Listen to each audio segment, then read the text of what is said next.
കട്ടപ്പന വലിയപാറ കലാരഞ്ജിനി വായനശാലയുടെയും അംഗനവാടിയുടെയും സംയുക്ത ആഭിമുഖ്യത്തിൽ ലഹരി വിരുദ്ധ ക്യാമ്പയിൻ സംഘടിപ്പിച്ചു. അകറ്റാം അകലാം വേണ്ട ലഹരി എന്ന സന്ദേശം നൽകിക്കൊണ്ടാണ് ബോധവൽക്കരണ പരിപാടി സംഘടിപ്പിച്ചത്.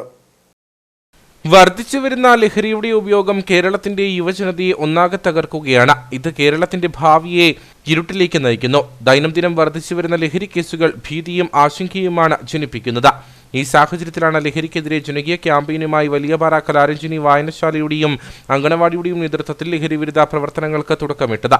പ്രത്യേകിച്ച് യുവതലമുറയെ കാർന്നു നിന്നുന്ന ഈ ലഹരി വസ്തുക്കളുടെ ഉപയോഗം ഇന്ന് നാടിന്, സമൂഹത്തിന്, യുവതലമുറയ്ക്ക് വലിയ അപകടകരമായി മാറുന്ന സാഹചര്യത്തിൽ യുവതയെ, യുവാക്കളെ, യുവജനങ്ങളെ ഇതിൽ നിന്ന് മാറ്റി നിർത്തുന്നതിനും കുടുംബങ്ങളുടെ സംരക്ഷകരായി മാറുക എന്നുള്ള വലിയ ഉദ്ദേശവും ലക്ഷ്യവും അവരിലേക്ക് എത്തിക്കുക എന്നുള്ളതാണ് ഈ പരിപാടി കൊണ്ട് സജ്ജമാക്കിയിരിക്കുന്നത്.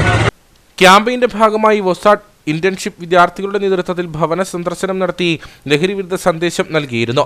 തുടർന്നാണ് വായനശാല അങ്കണത്തിൽ യോഗം സംഘടിപ്പിച്ചത്. എക്സൈസ് ഇൻസ്പെക്ടർ അബ്ദുൾ സലാം ബോധവൽക്കരണ ക്ലാസ് നയിച്ചു. സൈബർ കുറ്റകൃത്യത്തിന്റെ കീഴിലാണ് നമ്മളല്ലേ. മൊബൈൽ ഫോൺ ഉണ്ടോ, നമ്മൾ സൈബർ കുറ്റകൃത്യത്തിന്റെ കീഴിലാണ്.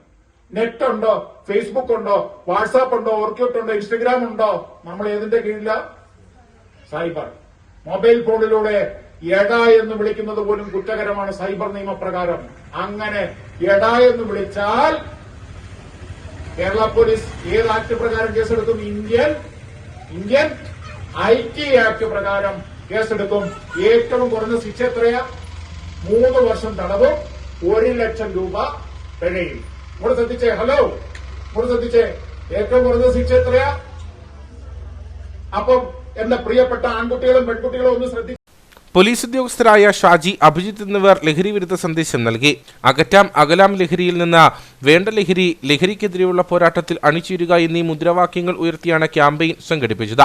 കുട്ടികൾക്കും യുവജനങ്ങൾക്കുമായി വിവിധ പരിപാടികളും ക്യാമ്പയിന്റെ ഭാഗമായി ഒരുക്കും. യോഗത്തിൽ നഗരസഭാ കൗൺസിലർ സിജു ചക്കുമുട്ടിൽ അധ്യക്ഷനായിരുന്നു.